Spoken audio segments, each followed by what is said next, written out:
Assalamualaikum warahmatullahi wabarakatuh. Bismillahirrahmanirrahim.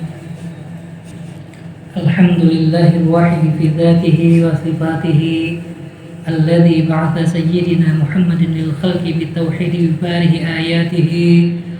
Wassalatu wassalamu ala urusil rusuli wa sayyidi kulli man laka alaihi siyadah wa ala alihi wa sahbihi wa wattabi'ina lahum fil husna wa ziyadah, amma ba'd.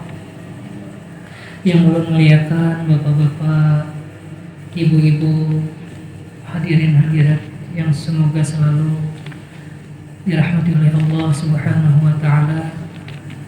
Alhamdulillah kita dapat berkumpul kembali di tempat yang mulia ini, yaitu untuk melaksanakan kewajiban kita membahas tentang ilmu tauhid, yang mana bagi kita itu adalah fardu ain hukumnya, wajib bagi tiap-tiap muslim yang balik dan berakal. Kita memasuki sifat yang ke-16 daripada sifat wajib secara akli bagi Allah Subhanahu wa taala, yaitu sifat alimun. Qala musannifu rahimahullahu ta'ala wa nafa'ana bi'ulumihim amin. Alimun artinya yang mengetahui, maka mustahil yang jahil. Dalilnya yaitu dalil sifat ilmu adanya. Sifat yang ke-16 yaitu alimun. Alimun termasuk daripada sifat ma'nawiyah yang berlazim-laziman dengan sifat ilmu yang ada pada sifat ma'ani. Kalau sifat ma'ani artinya ilmu itu mengetahui, maka alimun ini artinya yang mengetahui, jadi berlazim-laziman. Alimun artinya mengetahui, jadi Allah Subhanahu wa ta'ala itu maha mengetahui. Dalilnya wallahu bikulli syai'in alim. Allah Subhanahu wa ta'ala itu mengetahui kepada segala sesuatu.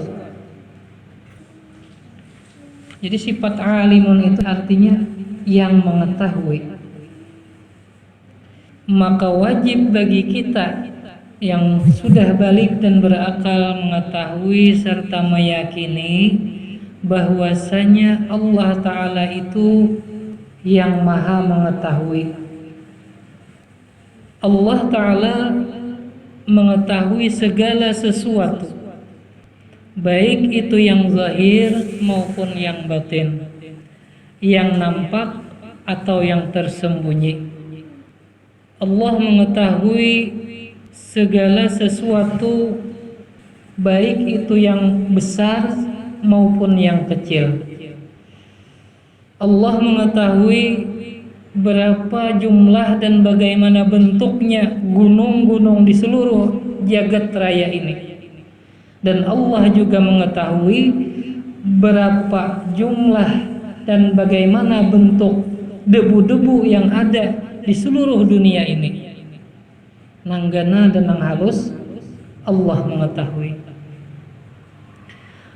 Allah mengetahui apa-apa yang telah terjadi, apa-apa yang sedang terjadi dan belum terjadi. Jadi seluruhnya Allah mengetahui. Sehingga dimanapun tempatnya, dimanapun dia berada, apapun keperluan makhluknya, maka Allah Ta'ala mengetahui. Belum lagi Allah Ta'ala menciptakan bumi, menciptakan manusia, Allah Ta'ala sudah tahu apa-apa yang akan dikerjakan manusia, apa-apa yang diperlukan manusia, sehingga belum lagi diciptakan Nabi Adam, maka bumi Allah Ta'ala ciptakan. Karena Allah mengetahui manusia itu tidak bisa hidup yang layak di planet lain. Allah Ta'ala maha mengetahui kita perlu udara, oksigen untuk bernapas. Maka Allah Ta'ala ciptakan angin, Allah ciptakan pepohonan, tumbuh-tumbuhan untuk keperluan kita. Allah mengetahui segala sesuatu keperluan hidup kita, baik yang kita tahu maupun yang kita kada tahu. Umpamanya setiap hari ini Allah Ta'ala mengetahui mata kita perlu berkedip tanpa diminta, tanpa kita mau usahai, mata itu otomatis dikijipakan Allah Subhanahu wa Ta'ala. Allah Ta'ala tahu darah kita perlu mengalir ke seluruh tubuh, maka Allah Ta'ala jadikan jantung, lalu Allah Ta'ala gerakkan untuk memompa seluruh aliran darah ini supaya mengalir di seluruh tubuh. Itu semua adalah pengetahuan Allah Subhanahu wa Ta'ala, dan segala sesuatu yang di dalam tubuh kita ini adalah aturan kuasa Allah Subhanahu wa Ta'ala. Umpamanya ada seorang miskin, keadaannya bajunya rapi-rapi, salawar umpamanya rombeng, warnanya kelaparan, lalu bertamuan lawan orang sugih, sehingga ujar orang sugih tadi dibawai sidin ke rumah, ke mandi dahulu pakai sabunku, pakai sampoko, kemudian dijulungi baju, dijulungi salawar, dijulungi duit pulang. Nah, ini kunci mobil bawa. Maka orang itu tadi yang merasa dirinya itu tiada mempunyai apa-apa, dia akan bergembira, maka dia senang dengan pemberian itu tadi. Sehingga umpamanya nicis sudah berbaju, berselawar harat, julungi parfum dan lain sebagainya, duit na 1 juta segan sangut berjalan. Nah, bisa jadi seseorang itu agak asainya tupang sugih sudah tuh, asainya beruntung, asa sugih sudah. Kayak itu juga kalau kita di dalam tauhid itu, hati kita merasa setiap hari ini, setiap jam, setiap detik kita ini diberi oleh Allah Subhanahu wa Ta'ala. Kita diberi baju, kita diberi makanan, diberi rumah, tempat tinggal, diberi napas, diberi penglihatan. Itu semuanya seluruhnya dari Allah Subhanahu wa Ta'ala. Maka dia yang merasa kada berisi napa-napa ini jadi gembira hidupnya. Oh, Allah Ta'ala memperhatikanku sehingga aku kawa melihat, kawa bergerak, kawa sembahyang dan lain sebagainya. Karena ia merasa setiap hembusan napasnya itu adalah pemberian, titipan atau injaman dari Allah Subhanahu wa Ta'ala. Hanya kawa sembahyang dan lain sebagainya. Ia merasa segala sesuatu yang diperbuatnya itu seberataan itu adalah anugerah Allah Subhanahu wa Ta'ala. Maka ia bergembira, sehingga timbullah di hatinya khasyah.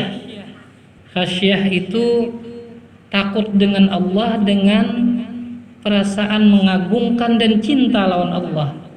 Kita diberi orang sarabaan tadi, tentu kita cinta lawan yang memberi tadi, dan kita takutan lawan orang yang baikan benar yang memberi kita. Hari-hari kita diberi sidin duit, ditukarakan sidin baju, lalu jasidin bajuku ini jangan dipakai untuk bagak. Nah, lalu umpamanya kita berjalanan ke mall, bagak, tetamu sidin, takutan kita tuh, asasupan kita kelihatan sidin, kita bagak lawan pemberian sidin tadi. Itu yang dimaksud. Sehingga segala sesuatu dari ujung rambut sampai ujung kaki kita ini adalah pemberian Allah Subhanahu wa taala. Bagi orang-orang yang sudah tahu, sudah meyakini bahwasanya segala sesuatu yang ada pada dirinya itu adalah milik Allah, maka dia akan timbul khasyah, takut yang disertai dengan mengagungkan dan cinta lawan Allah Ta'ala. Karena setiap hari kita perlu apa-apa dipenuhi oleh Allah Subhanahu wa Ta'ala, dan dia akan timbul takut karena ia tahu bahwasanya karena seluruh yang ada di badan kita ini adalah milik Allah, makanya takutan sewaktu-waktu diambil oleh Allah Subhanahu wa Ta'ala. Hendak sombong dengan harta, ini ampun Allah Ta'ala. Jadi Allah Ta'ala maha mengetahui apapun yang ada di tubuh kita, baik itu ilmu, harta, kesehatan dan lain sebagainya, itu adalah milik Allah Subhanahu wa Ta'ala. Maka bagi orang-orang yang meyakini Allah bersifat alimun, Allah maha mengetahui, hanya yakin segala sesuatu apa yang diperlukannya itu Allah tahu. Kemudian dalilnya yaitu dalil sifat ilmu adanya. Wallahu bikulli syai'in alim. Jadi Allah Ta'ala itu mustahil bersifat jahil. Mustahil bagi yang bersifat jahil dapat menciptakan umpamanya berupa nyamuk. Nyamuk itu berisi muntung halus, lalu lubangnya halus lagi. Mustahil bagi zat yang bersifat jahil kawa menciptakan nyamuk.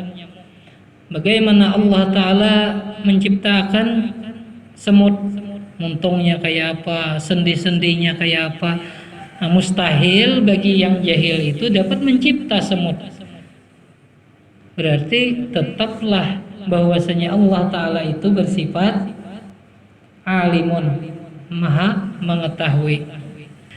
Kalau kita sudah yakin segala sesuatu itu pada hakikatnya Allah lah yang bersifat alimun, yang alim, yang maha mengetahui, maka pada hakikatnya selain Allah dia adalah jahil atau bodoh. Jadi selain Allah pada hakikatnya dia jahil. Kalaupun dia alim, itu adalah anugerah Allah Subhanahu wa Ta'ala. Wa ma utitum illa qalila. Dan Allah Ta'ala beri sedikit ilmu kepada makhluknya. Jadi kita ini sealim-alimnya kita hanya sedikit diberi oleh Allah Ta'ala. Bukti kita jahil, umpamanya kita maulah rumah kayu, tukang maulah rumah. Maka si tukang itu kada tahu jumlah berapa bilah paku yang dipakainya untuk mengolah rumah. Itu sudah membuktikan jahilnya manusia. Tukang bangunan, nya kada tahu berapa biji pasirnya yang di dalam, yang di sampingnya itu. Itu membuktikan jahilnya kita sebagai manusia. Kita berisi dosa, banyak berisi dosa. Kita ingat berapa dosa kita, kada tahu kita ingatan hari ini aja napa nang kita gawe dosa kita, ya kita kada tahu.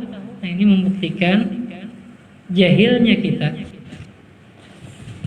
Allah Ta'ala bersifat yang maha mengetahui.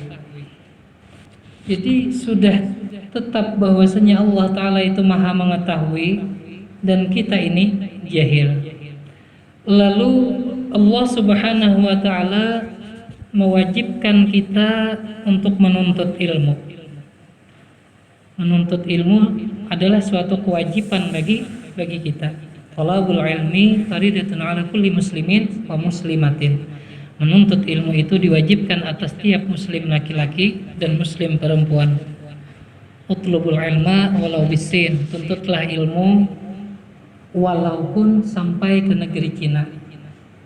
dalam artian bukan Cina banyak mempunyai kelebihan, karena di zaman dahulu itu di negeri Arab dikenal bahwasanya negeri Cina ini jaraknya sangat jauh. Tuntutlah ilmu, maksud Nabi, walaupun jaraknya jauh, karena ilmu itu al-ilmu nurun, ilmu itu cahaya, dan sangat diperlukan dalam kehidupan kita di dunia. Perumpamaan ilmu itu suatu diri pribadi atau suatu keluarga atau suatu kampung, bahkan suatu negeri itu sangat memerlukan ilmu. Kita ambil contoh, ada suatu rumah atau suatu bangunan yang sangat bagus. Kita ulah bangunan itu, lampunya dari kristal, kayak istana bagusnya, jendelanya, tangganya terbikin umpamanya dari emas dan lain sebagainya, indah benar. Dan istana itu apabila tiba waktu malam, apabila ada cahaya, maka keindahan dari istana itu atau keindahan daripada rumah itu kada akan terlihat. Begitu juga orang yang pribadinya jauh dengan ilmu, maka batinnya akan gelap. Setiap sesuatu yang ada pada dirinya atau yang terjadi pada dirinya itu akan tertutup keindahannya. Walaupun inya umpamanya diberi Allah Ta'ala rezeki yang luas, keperluannya disediakan, segala sesuatu yang diingininya itu didapatnya, apabila tanpa ilmu maka seluruh nikmat, seluruh keindahan itu tidak akan terlihat baginya. Seperti istana, bagus hiasannya, tatmana kalau waktu malam datang, kadep wara, kada kelihatan lagi. Itulah tujuan kita menuntut ilmu tauhid itu, sehingga setiap sesuatu yang terjadi pada diri kita itu kita sadar semuanya adalah anugerah Allah Subhanahu wa taala, sehingga apapun yang terjadi itu menjadi indah dan elok karena semuanya itu adalah perbuatan Allah Subhanahu wa taala. Jadi suatu pribadi, suatu rumah atau suatu kampung, apabila di situ jauh dengan ilmu, maka laksana bangunan-bangunan yang tanpa cahaya. Maka apabila kadap itu biasa bukannya kebahagiaan, lalu timbul takutan. Lalu seram rumah tuh biar kayak istana tapi kadap, kira-kira takutan juga kita bagaimana di rumah situ, beda dengan ada cahayanya. Nah apabila kadap biasa timbul nang datangan itu macam-macam tuh bela rumah tuh, awas kadap pada dinyalain, kosong nih jinya, nembangsa gaib nang lain. Timbulnya ketujuh bagaimana di tempat nang kadap tadi. Itu juga hati kita. Bila hati kita itu kada diisi dengan ilmu, maka nang lain nang maisi. Bisa itu cinta dunia dan lain sebagainya. Oleh karena itu, menuntut ilmu itu adalah suatu kefarduan. Di dalam hadis, man ta'allama baban minal ilmi ya'malu bihi aw lam ya'mal bih kana afdalu min ayyusalliya al-faraqatin. Barang siapa menuntut ilmu satu bab, baik itu diamalkannya atau kada, itu lebih afdal bagi dirinya daripada sembahyang 1000 rakaat. Di dalam hadis lain disebutkan julusuka sa'atan fi majlisil ilmi la tamassu qalaman wa la taktubu harfan khairun laka min itqi alfi raqabatin. Barang siapa setumat duduk di majelis ilmu tanpa memegang atau tanpa mengikuti pulpen dan tanpa menulis satu huruf pun, itu pun sudah lebih baik daripada memerdekakan 1000 budak. Dari budak itu harganya puluhan sampai ratusan juta. Jadi setumat kita duduk di majelis ilmu itu lebih afdal daripada kita mengorbankan duit miliaran rupiah. Daripada saking Nabi itu menyuruh benar untuk menuntut ilmu. Di hadis lain disebutkan, barang siapa menghadiri majelis ilmu walaupun ia kada menulis atau kada mengikuti pulpen, maka ia lebih afdal daripada sembahyang 1000 rakaat. 1000 rakaat anggap serakaat semenit, 1000 menit. 1000 menit dibagi 60 berarti sekitar 16 jam.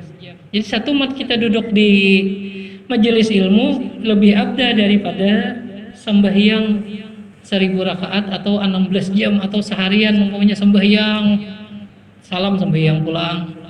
Lebih afdal menuntut ilmu daripada sembahyang ribuan rakaat tadi. Karena pentingnya ilmu itu, salah satu yang membahagiakan Rasulullah Sallallahu Alaihi Wasallam, tatmana kala umatnya itu melaksanakan apa-apa yang diperintah oleh Allah dan apa-apa yang dilarang oleh Allah. Menuntut ilmu adalah salah satu syarat untuk kita melaksanakan apa-apa yang dicontohkan Nabi.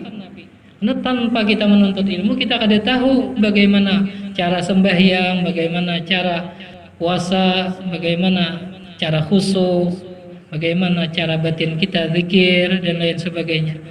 Karena Rasulullah itu sangat berbahagia, sangat senang apabila umatnya itu melaksanakan perintah Allah sesuai dengan tuntunan.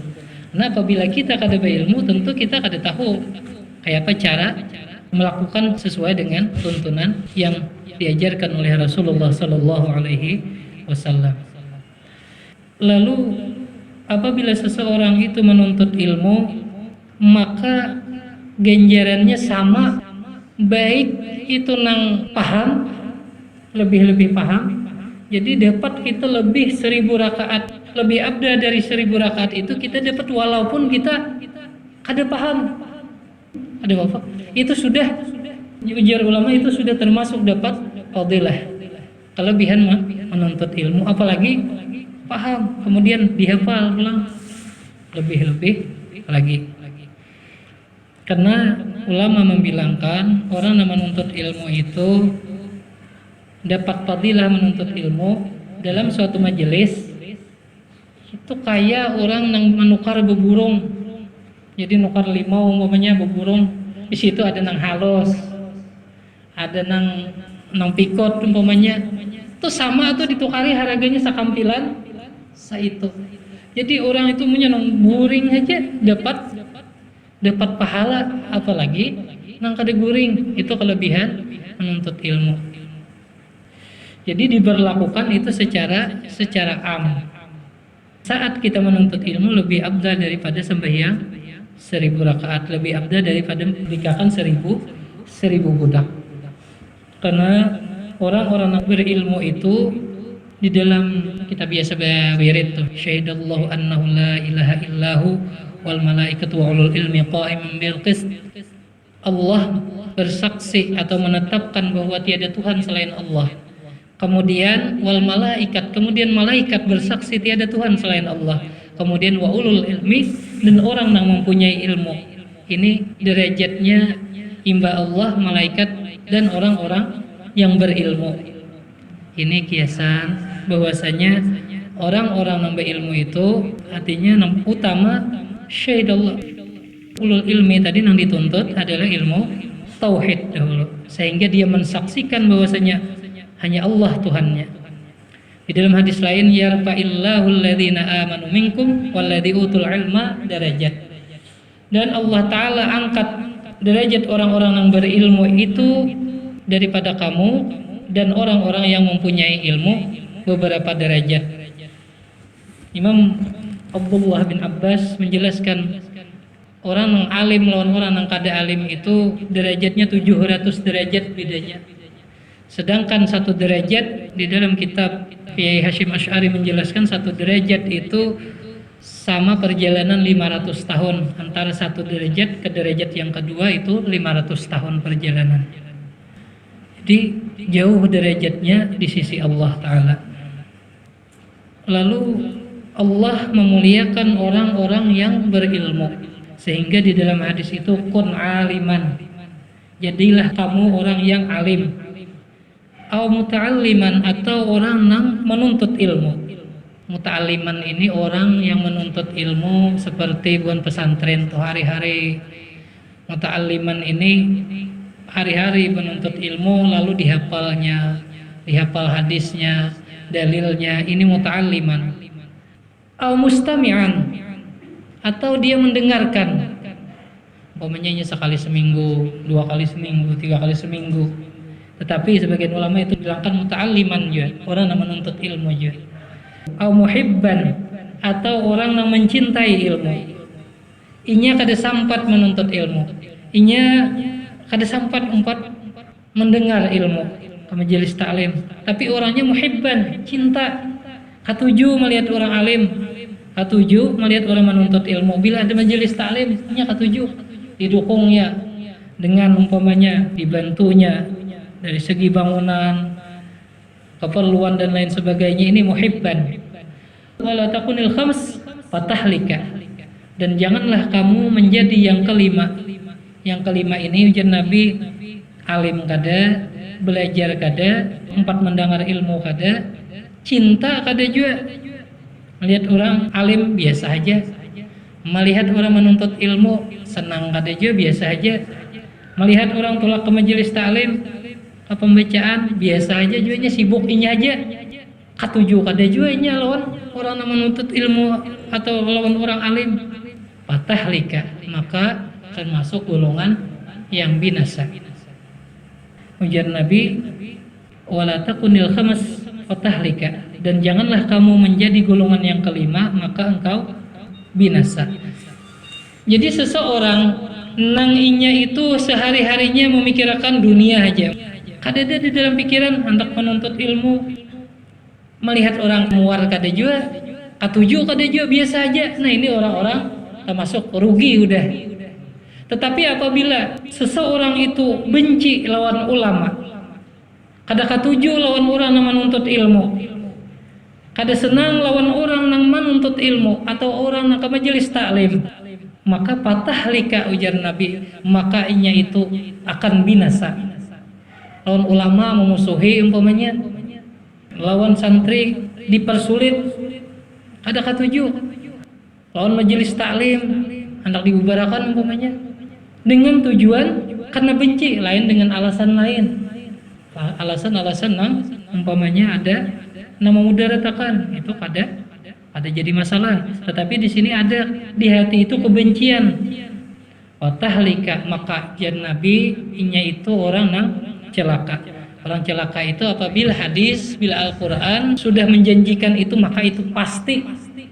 Maka lihat saja orang-orang yang memusuhi ulama, orang-orang yang katuju dengan Islam, itu jaminan orang itu pasti akan binasa, baik di dunia maupun di akhirat. Itu sudah janji Allah, janji Rasulullah, kada akan pernah meleset. Artinya janji ini pasti terjadi bila Rasulullah, bila Allah Ta'ala berjanji. Bagaimanapun orang itu hebatnya kekuasaannya, bagaimana inya mempunyai pengaruh dan lain sebagainya, bila inya sudah memusuhi ulama, memusuhi orang menuntut ilmu, memusuhi Islam, itu jaminannya pasti binasa sudah. Itu kada incaan lagi. Karena ulama-ulama itu tinggi derajatnya di sisi Allah Ta'ala. Bahkan sangat beruntung orang-orang yang tinggal di dekat ulama, karena ada di dalam suatu hadis itu orang yang mengucap 1 kali la ilaha illallah zahiran wa batinan, jahirnya mengucap la ilaha illallah, batinnya mengagungkan Allah. Adakah mengagungkan Allah itu kecuali orang-orang yang sudah berilmu, maka 100 dosanya akan diampuni, dan dosa-dosa orang yang di sekitarnya, jiran tetangganya juga diampuni. Itu keistimewaan orang-orang yang berilmu. Bahkan di dalam hadis, yashfa'u yaumal qiyamah salasatun, akan memberi syafaat kaina di hari kiamat itu 3 golongan. Al-anbiya, yang pertama para nabi memberi syafaat. Tsummal ulama, kemudian ulama. Para ulama itu memberi syafaat juga. kita bakawan ulama, kita bajiran ulama. Nang sidin itu nang dicintai oleh Allah, maka sidin itu dapat memberi syafaat lawan kita. Tsumma syuhada, kemudian orang yang mati syahid. Ini golongan-golongan yang dapat memberi syafaat.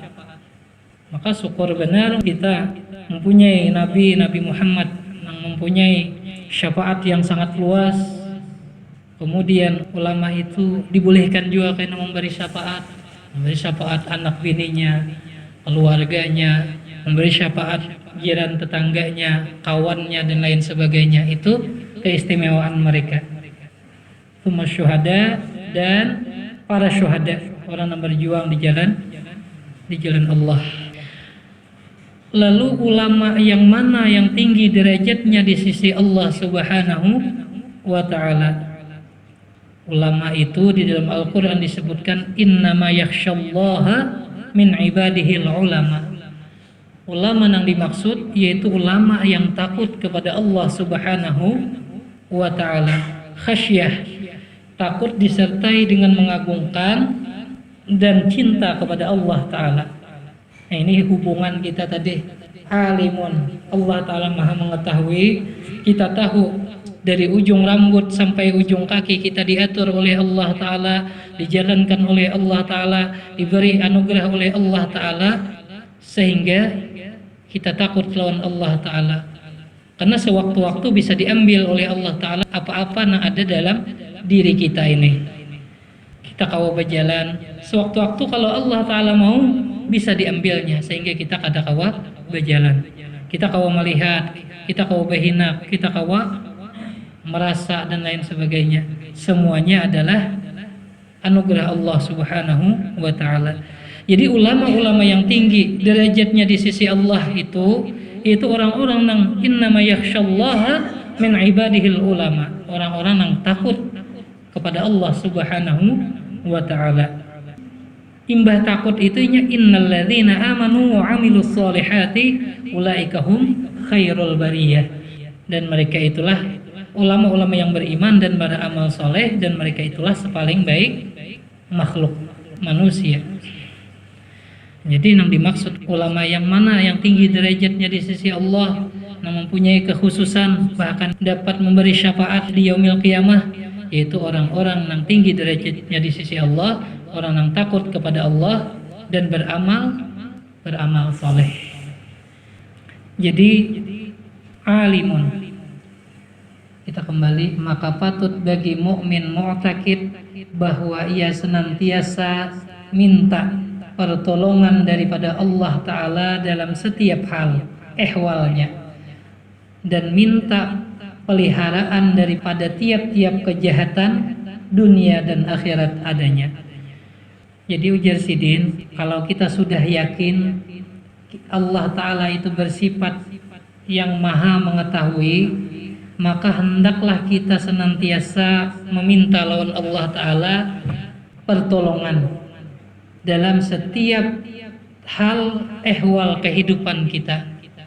Apapun dalam hidup kita, kita minta pilihakan lawan Allah Ta'ala. Di sini disuruh sidin kita banyak-banyak berdoa supaya Allah Ta'ala memberi taufik dan hidayah kepada kita, sehingga apa yang kita lakukan itu adalah yang terbaik bagi kita. Kita hendak melakukan apapun juga, kita serahkan dulu lawan Allah Ta'ala. Ya Allah, pian yang maha mengetahui, pilihakan yang terbaik bagi ulun. Berarti dalam hati kita ini setiap hari itu berlaku bahwasanya Allah maha mengetahui, dan ulun serahkan zahir dan batin ulun ini, pian sudah nang memilihkan yang terbaik bagi diri. Itu selalu kita memohon setiap hari, dan kita disuruh banyak-banyak meminta pemeliharaan Allah dari segala kejahatan.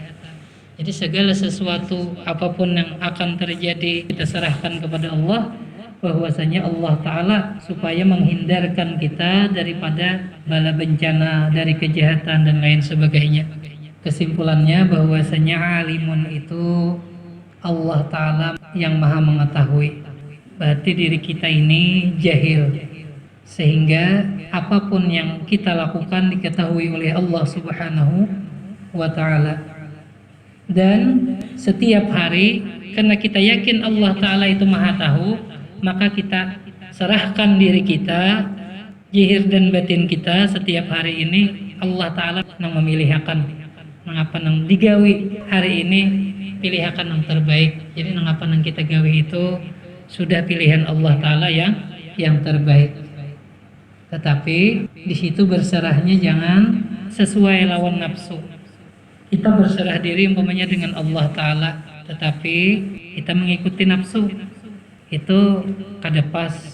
Wajib sembahyang umpamanya, lalu nafsu kulir, maka kita sudah terpilihkan, ya Allah pian yang memilihkan yang terbaik dalam kehidupan ulun. Nah, karena ada sudah jahirnya perintah Allah, berarti itulah yang terbaik bagi kita. Jahirnya ya Allah Ta'ala wajib sembahyang, nah kita laksanakan sembahyang, itu adalah pilihan Allah Ta'ala sudah. Karena di dunia ini adalah ujian, kada ada nang nyamannya di dunia ini. Sugih dihiri orang, miskin dihina orang, kada ada nang pasnya ada di dunia. Karena dunia ini tempat ujian, kada ada kawan yang kebahagiaan itu sempurna kalau kita mengharap dunia, kalau kita akan berserah lawan Allah Ta'ala. Makanya di dunia kita hidup ini untuk diuji, lalu di Allah Ta'ala beri sahwat. Sahwat itu definisinya secara umum sesuatu keinginan yang menggebu-gebu kepada selain Allah, itu yang dimaksud sahwat.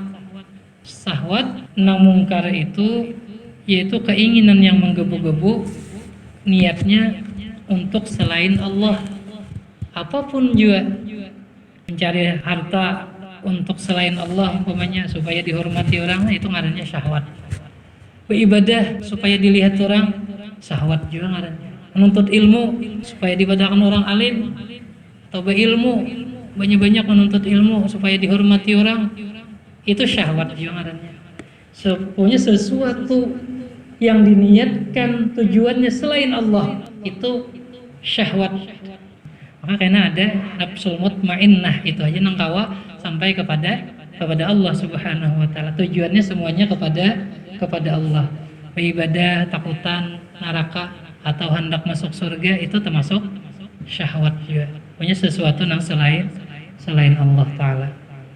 Makanya kita wajib belajar tauhid ini supaya apa-apa yang kita lakukan itu kita niatkan karena Allah Subhanahu wa Ta'ala, sehingga ada nilainya di sisi Allah Subhanahu wa Ta'ala.